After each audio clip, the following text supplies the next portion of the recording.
All right, football fans, welcome into another week of the Daily Reflector's Fearless Football Forecast. A bit of an odd week, Tony. Why is that? We're dodging weather here. Oh, you mean the hurricane? And yeah, exactly. We got, we had a fairly light week last week. We had 3 teams, 2 games. Yeah. This week we're back with a full slate of 6 games, all of which being played on Thursday night. Yeah. Now because of the impending threat of Hurricane Matthew.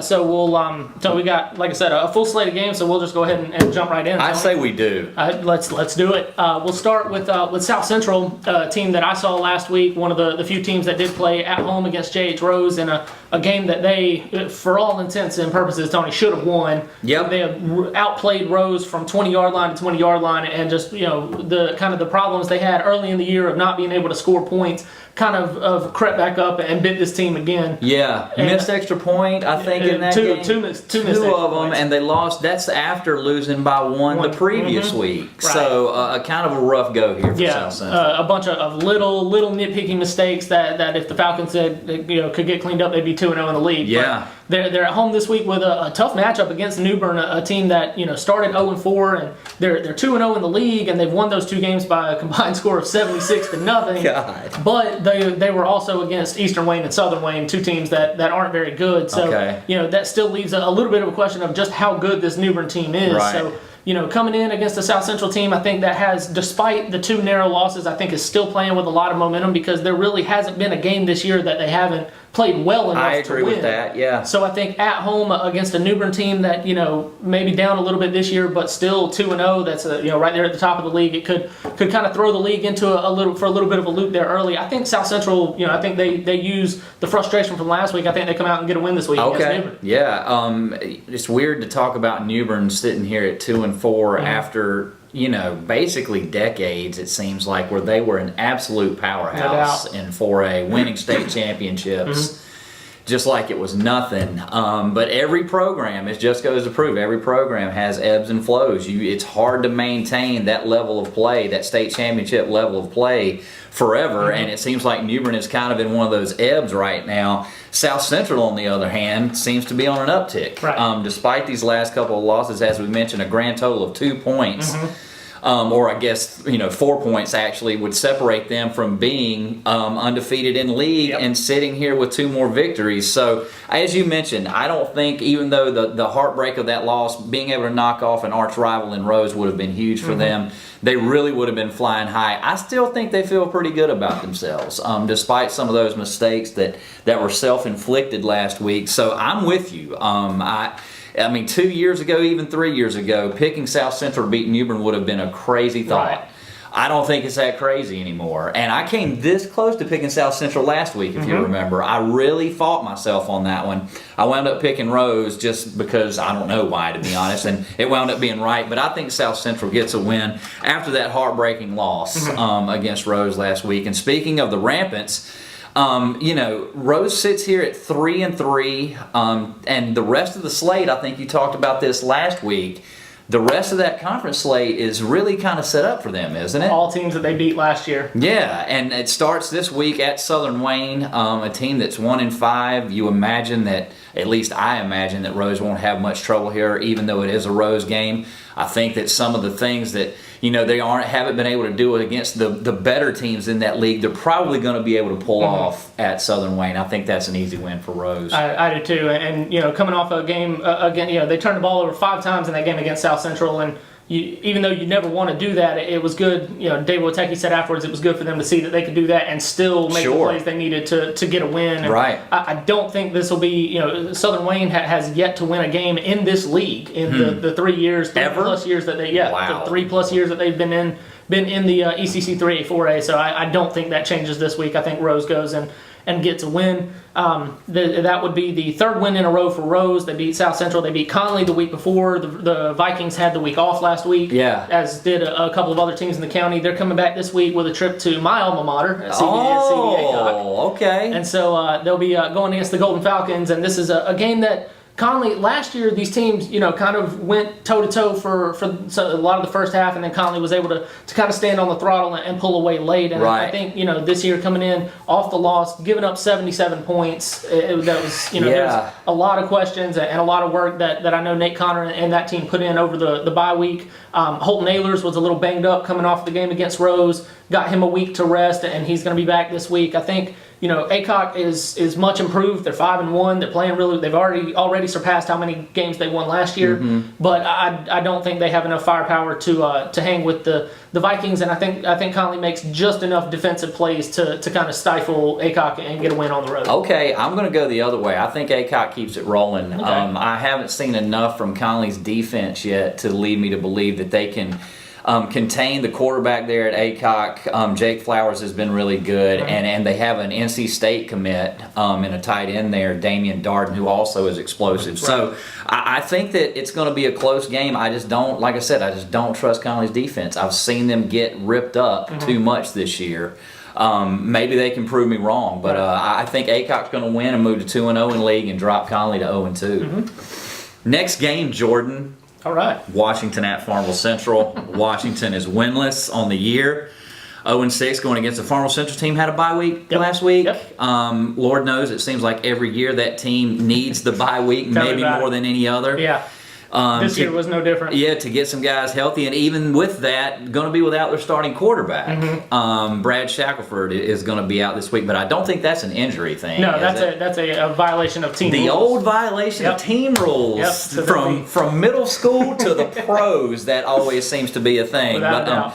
But yeah, Washington's sitting there at 0-6. Farmville Central, I don't even know that they've really shown us all that they've got yet, and they're still sitting here 4-2 to open league.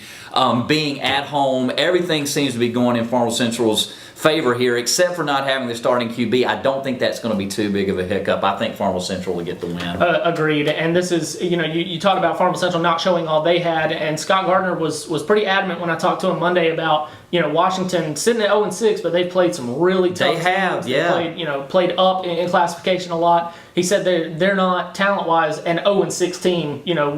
Right. They don't have the wins that they should. But I think this is a situation, like you said, Farmville Central coming in, a chance to start the league play 1-0. They're one of only two teams in that conference who have a winning record right now. Man. And they're for all the injuries and all the situations they've dealt with, they're still sitting there. And a lot to play for. Yeah, exactly. And a chance to get conference play started off right. I think they hold down home field and get the win there.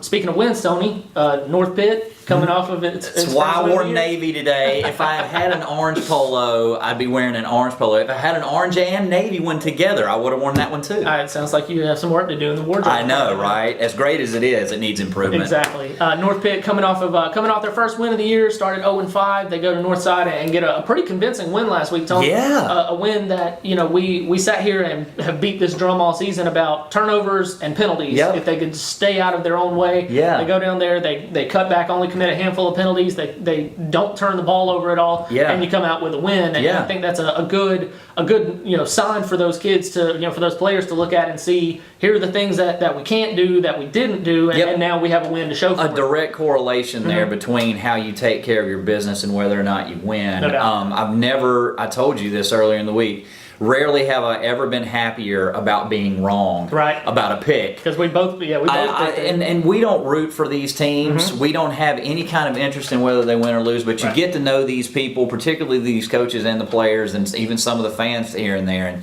you just really wanted to see North Pitt get a win for all that work they put in and how kind of, it had been a rough season up until that point. Let's just call it what it was. They had not done the things that they needed to do to get a win. So for them to do it, not only to do it, but to do it in a convincing fashion, as you mentioned. I think kind of pulled away after halftime and really just kind of put the hammer down on that thing.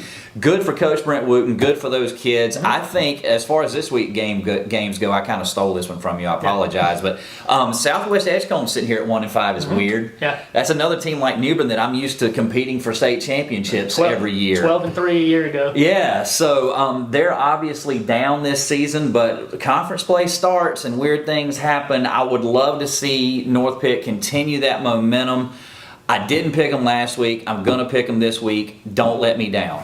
That's all I'm saying. Well, you did say you stole my pick because I'm also going with the Panthers here because I think this is a team that in Southwest Edgecombe they only average 8 passing yards a game. Oof. You know what you're getting. They rush for right at 200 yards a game, and that was the same story last week. I was about to say that. Yes, exactly. You go in, the Panthers know what they have to stop, and they were able to do it last week. I think they're able to do it this week and get another win. That brings us to the last game, which I'll take from you. Since, please. Got off mix here. It's only fair. Aiden Grifton going to Green Central. Aiden Grifton at 3-3. Had a 3-game winning streak. Everything was rolling along well, and then they go and kind of get handled a little bit by Southern Nash in their last game before the bye week. Green Central also coming off a bye. They're sitting at 5-1. They had the one slip up against Beddingfield, but they've been really, really strong. And for even for as good as Aiden Grifton is, and we say it every year, they go through that just brutal non-conference every season to get to conference play, and you think they're going to have it rolling. And Paul Cornwell told me earlier this week, they're hoping to, and he thinks they will eventually, but he doesn't think they're quite there yet. I think even if they were there, this Green Central team is going to be really tough to beat. So I think they're going to struggle to contain Unique Johnson, who's already got 16 touchdowns in 6 games and averaging 191 yards a game. They're going to really struggle, I think, to try to contain him. I think Green Central gets the win here. Okay, yeah, I kind of am still going back and forth on this one just because I've seen Aiden Grifton pull these kinds of wins before, no doubt. And it usually springboards them into a really good run in conference play, but. Just seeing the way that Green Central's handled its business, not just this season, but in all the seasons since the other Wooten, or maybe he would say the first Wooten. Seeing the way that they handle their business both offensively and defensively, and the balance that they have passing and running the football. That's tough for a team, any high school team, to deal with. Right. I think that Aiden Grifton's going to have a tough time doing that. If this game were at Aiden Grifton, I would probably pick the Chargers. The fact that it's in Snow Hill, I mean, I don't know how you could pick against Green Central here. But again, maybe they can pull an upset, and maybe Conley and Aiden Grifton will prove me wrong in the Conley sense of the word, and prove both of us wrong in Aiden Grifton. I'm going to pick Green Central. Exactly, cool deal. Well, then that's all the games we've got. See if I can get this right. We'll have coverage in Friday's paper. Yeah. Since everything will be get out there Thursday night and watch some games. Exactly, before the rain and the wind and who knows what else comes in. Hail. Cars start flying around and all kinds of. Let's hope not, Matthew. Stay out of my business. Yeah, no doubt. Honestly, totally second that. You can hurricanes scare me. For updates, you can follow us on Twitter. I'm at Reflector Jordan. He's at T Castleberry GDR. I am. We'll have results in Friday's paper. We'll have on Reflector.com. We'll have it all over the place. Everywhere. Go pick up a paper. It's 75 cents. What are you doing with that 75 cents? Without a doubt. So thanks for tuning in, and we'll see you guys next week.